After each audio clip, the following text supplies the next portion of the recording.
өләрі шақ. Бүгін күн көкжиекті өртке орағандай болып қызарып батты. Түн күндегісінен тастай қараңғы.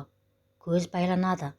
Сексеннің сеңгірінен сырғып өте шыққан оралғай әжей жаңа үйдің терезесінен бұлтсыз аспанда құлақтанып туып келе жатқан айға сығырайып телміре қарайды. Құдды бір жаңа өмірге талпынып сәби келе жатқандай.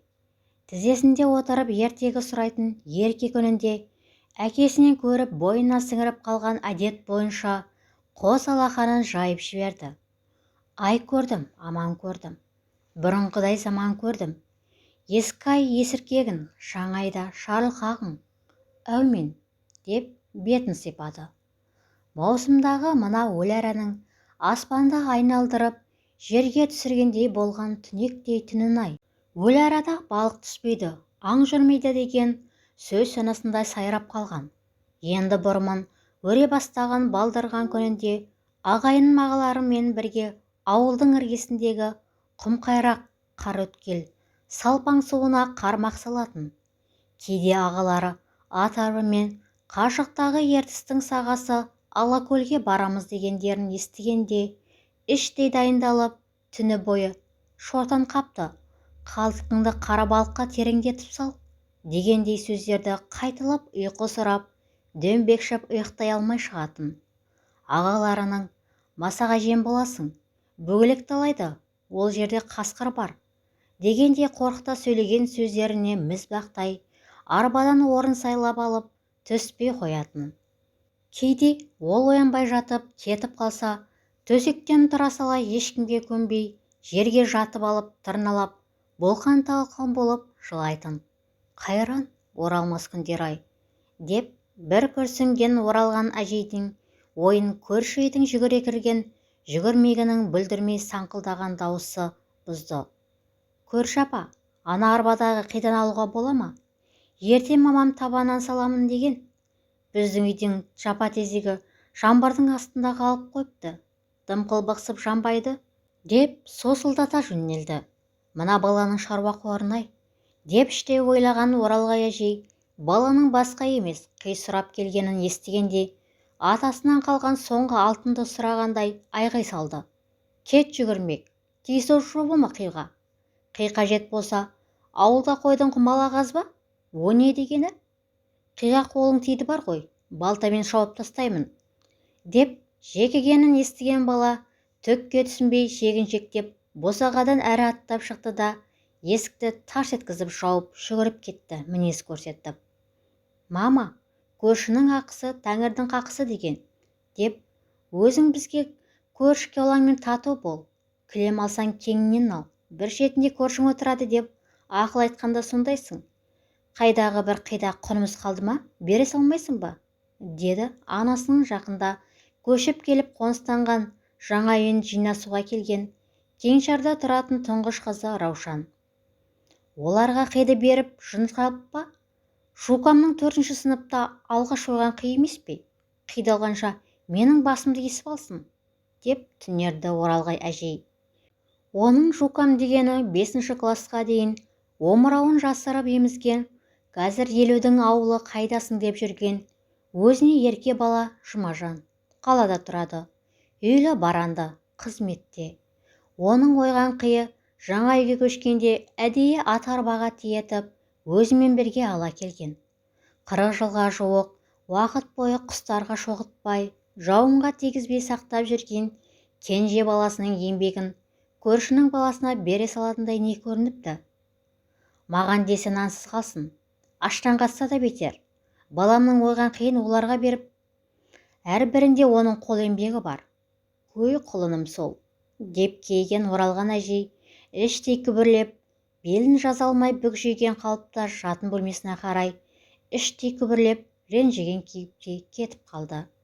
Ауылда адам аяғы басылып, тыпыр еткен дыбысқа топырлай шыбылыңдайтын көрші үйлердің иттерінің үні өшкеннен кейін оралған әжейдің бел жазып жатуға асығатын күнделікті әдеті.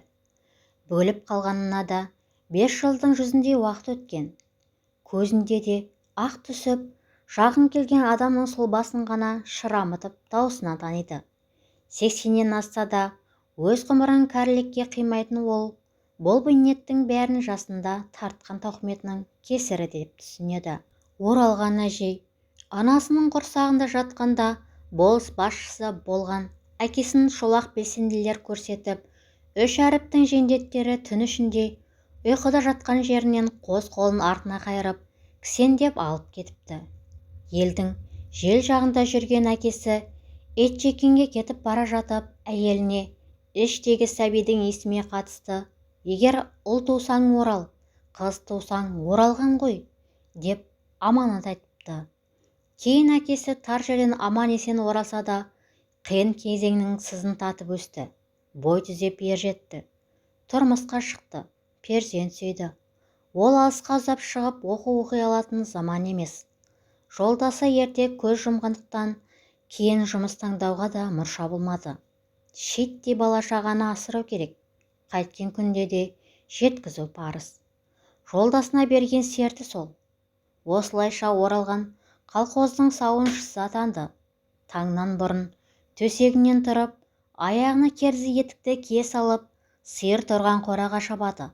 Сары аязы сақылдаған қыстың сұрқына, күздің мидан өтетін салқынсызына қарамастан, сары су мен сары тезектің үстінде сиыр сауады. Жем жеп тұрған сиырдың қайсыбірі жуас дейсің? Тебініп, құйрығымен босқылап, саудырмай әлек қылады. Одан қалды, бас білмейтін бұзауларын тарту керек. Жазда 2 уақыт сауымен қатар, сиыр қораларының қабырғасы мен төбесін сиырдың оттығындағы қалған масақты қосып, иінін қандырып езілген саз балшықты шелектеп тасып сылайды. Бүкшеңдеп жүріп, саман кірпіш соғады. Жұмыс емес, мехнат. Үйде қашан келеді деп есікке телміріп отырған сарыауыз балапандары бар. Колхоздың жұмысынан қажысы да, балдарының ең кенжесі Жұмажанның қылығы шаршап шалдып келгенде әл береді. Оны кейде тіпті өзімен бірге сауынға да алып кетеді. Бұзауларды емізуге босатқан уақытта Жұмажанын да құшағын алып, қораның қараңғы жеріне апарып омырауын береді. Бұзаумен қатарласқан еркесі де мамасын құмарлана сорып, жеп қоярдай құмығайланады. Солай жүрі өсірген баласы қазір ел ағасына айналып келеді. Тек өзі үшін әлі кішкентай ғана сәби.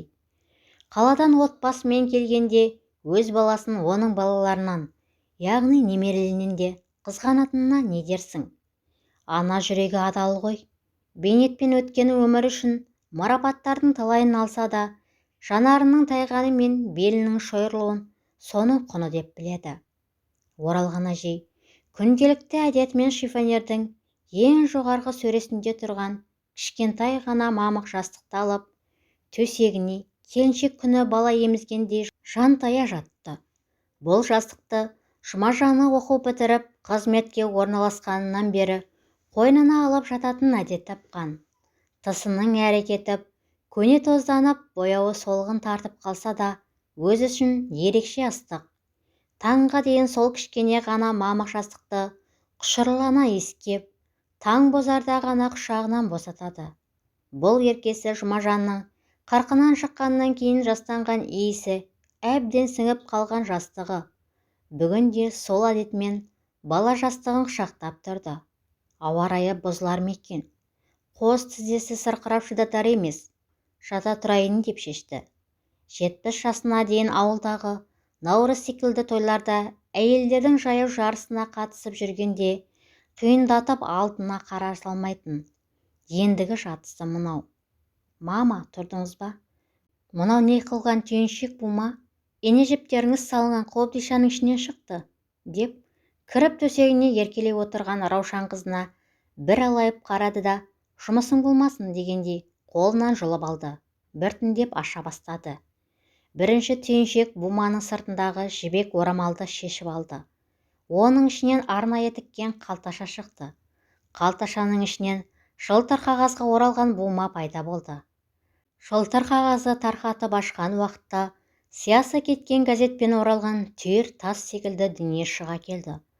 Асықпай газетті ашқанда әбден мыжылып қатып қалған бір түйір зат шықты. Мынау не, мама? Түк түсінсем бұйырмасын. мұны немене сонша орап сақтап жүрсіз? Деген қызының сөзін жақтырмады оралған әжей. Әй, бұл жұқамның 1 класста пластилиннен жасаған аю емес пе? Деп бір түйір болған ермек сазды ерекше мейірлене қолына алды. Туф, мама, сол балаңды айтып жер-көкке сыйдырмайсың. Біз саған сонда бала емеспіз бе? Деп ренжігендей болды Раушан. Бірақ бұлар аналарының Жұмажанына деген жүрегі бөлек екенін білетін. Ол үшін сөкпек-төлі ренжімейтін де. Қайткенмен сүт кенжесі ғой. Өзара күлісіп отырғанда дәл терезенің түбінен көліктің келіп тоқтаған дыбысы естілді. Оралған әжей жақсы жаңалық келгендей орнынан белінің ауыртқанына қарамай ұшып тұрды. Жұмажаным, құлыным сол. Келді әне менің балам, деп тізесін сырқырағанын ұмытып, осы бақытта болар деп пайымдап есікке қарай ұмтылды. Ана жүрегі сезген екен. Жұмажан бала-шағасымен қаладан әдеті бойынша сенбілік демалысқа анасына келіпті.